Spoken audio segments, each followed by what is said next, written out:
I've heard people say that Call of Duty Infinite Warfare's campaign is great, and I've heard some people say that it's horrible. And I'm here to tell you that it is, well, good. It's good.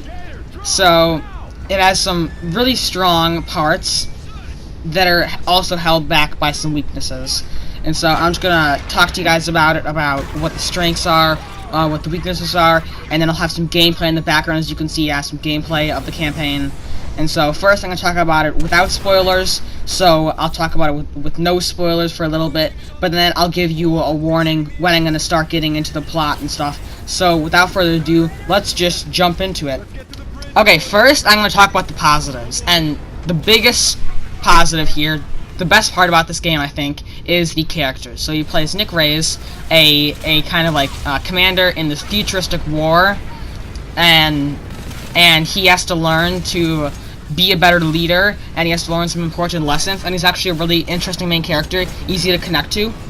And also, the side characters are great. The main cast that returns with you on your ship and travels with you, they're all funny and just good characters. And so this main cast of characters makes the game pretty unique in that those characters stick with you throughout the journey, and you get to learn with them, and it gets emotional at some points. But anyways, yeah, so that's one of the strengths is the characters. Now the gameplay. So the gameplay is good. I mean, gameplay is, in COD games, it's generally pretty similar, and this game is fun to play and has some smooth mechanics. So you have like your exosuit thing with your wall running and your boost, and those all feel really good. And it's nice to have a bunch of mobility and stuff. And obviously there's a large variety of guns, and there's two main types. You have these like the one I'm using right now is like a laser projectile weapon, and those fire lasers. And also you have ballistic weapons that just fire bullets, and I like that difference between those two. I like the futuristic weapons or the more modern ones, and all the weapons feel pretty unique. There's a lot of different types, and so you can like really use whatever you want to for your playstyle. I use a sniper most of the campaign. I use a sniper, but also some weapons have a thing where it can change into two different things. So for example, there's like a shotgun that can also turn into an AR, and I like that because it means that you can choose one weapon that can still have two purposes.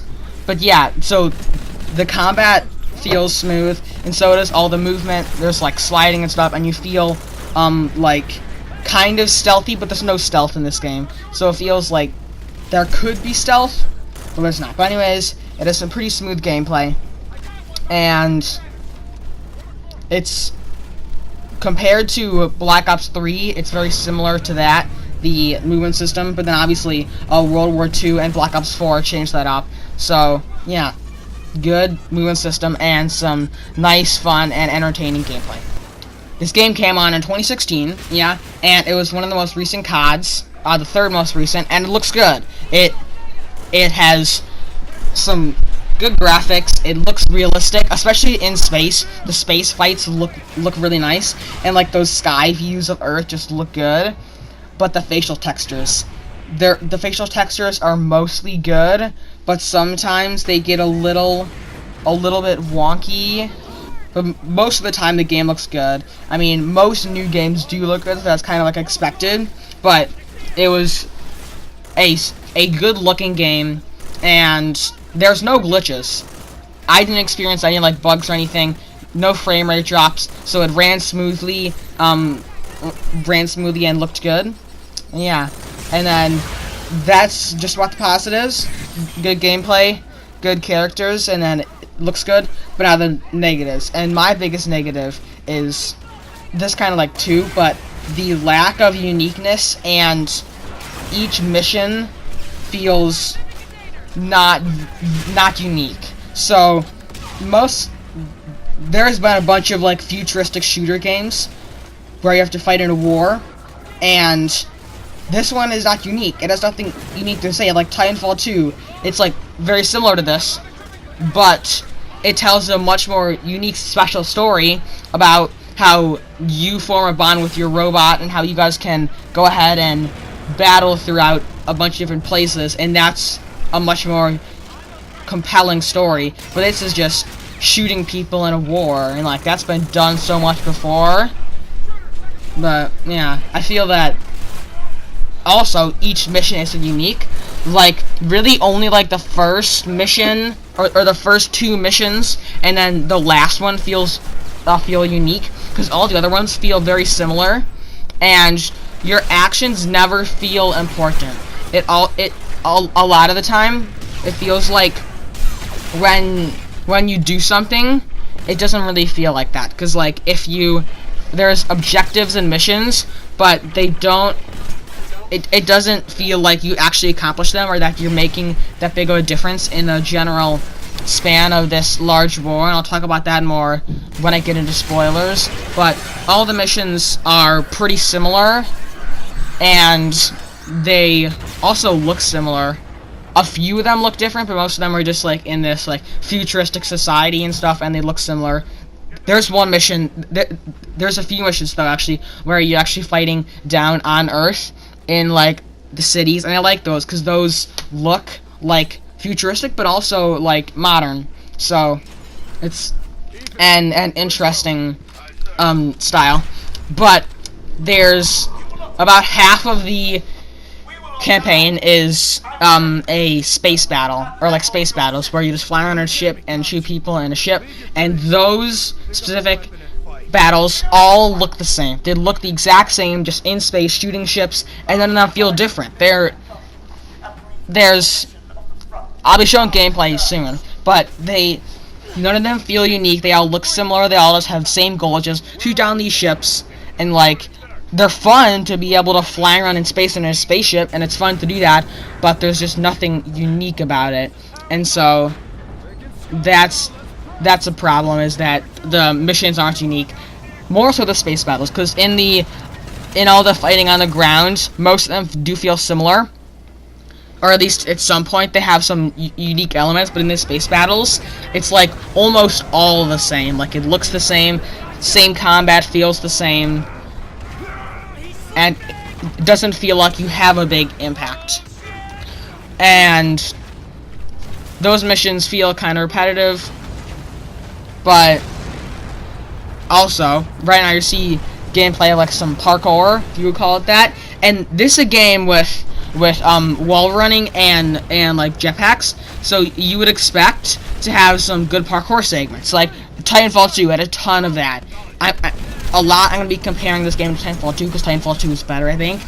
But Titanfall 2 had a bunch of segments where you're like wall running, and it utilizes these advanced movement systems a lot better, and it actually makes you go through unique environments where you have to wall run and stuff. But this game, there's like 15 minutes through the whole thing where you're actually having to wall run, or do any sort of parkour, and I feel like there should have been some more different stages where you actually have to do things other than just shoot, because most of the time you're just shooting, but like in other games you have to like just do parkour or just drive around, and like most of the time you're just shooting, which is one of my problems, is that all not unique combat. But anyways, there's not much wall running or parkour, but there is a good amount of grappling, or not a good amount, like there's like 3 grappling segments where you just grapple around in space, but it doesn't feel unnatural at all. You just like grapple over to cover and then hide behind cover, and it's not efficient, it's not smooth, and I just found myself not even grappling at all. So like Titanfall 2, it was so much fun to grapple in, and that was like one of my favorite parts of the game was the grappling. But here, no, it's just those grappling segments aren't that good, and so it's like there's really very little movement options or parkour. So yeah, now I'm going to be getting into some spoiler territory here, and we're talking about the villain, and you guys just saw him, Admiral Koch or something. I barely even remember his name. Oh my god, he's a horrible villain. There's a really big problem in pop culture now with villains and how they're ununique. Like there's some good villains, example, the Joker, I think the Vulture from this Spider-Man movie, there's a lot of good villains, but there's so many just bland villains that are ununique, that are just evil to be evil. And that's what this guy is right here on the camera right now. This guy, he's just evil to be evil. We were given, like, no backstory for him, no motivations. He just wants to kill all humans for no reason, and he doesn't feel threatening at all. He's not unique. He's evil just to be evil. He's just killing people just for the heck of it. There's no motivations. There's no backstory, and so that makes the bad guys feel a lot less underwhelming. They feel just like goons to kill, not like real people. And there's many games that give the villains a good backstory, but this game does not do that. And now you see him showing gameplay of the space battles. Most of them do just look like this. I died, oopsies. And most of the space battles are just like shoot down the ships. Again, not very unique. But anyways, that's the end of the video. I think I've talked about like all the things. It has some great characters, some good combat, good graphics, but it just has a bad villain. Each mission feels ununique, or not unique, I don't know grammar. Each mission feels not unique. It doesn't feel like you're having an impact on anything, and it just has nothing new to say, but it's still fun. I got this game for like $10, and it comes with this campaign, which is good. It comes with a good zombies map, Spaceland. I think the Spaceland is a very underrated zombies map because it has such a unique setting. Like it's just so much fun to play Spaceland, and like I think it's really underrated. Like Infinite Warfare has some bad zombies maps, not gonna lie, but Spaceland is a good map. I think Spaceland's a good map, and also it is the multiplayer. So I picked this game up for like $10, and I would recommend buying it if you can get it for about that price or cheaper, because it has a good campaign, good zombies map, and good multiplayer. But anyways, that's been the video. Thank you guys so much for watching, and a quick consensus: it's a pretty good campaign, just with nothing interesting or new to say, and a bad villain. But anyways, thank you guys for watching, and I'll see you next time. Bye.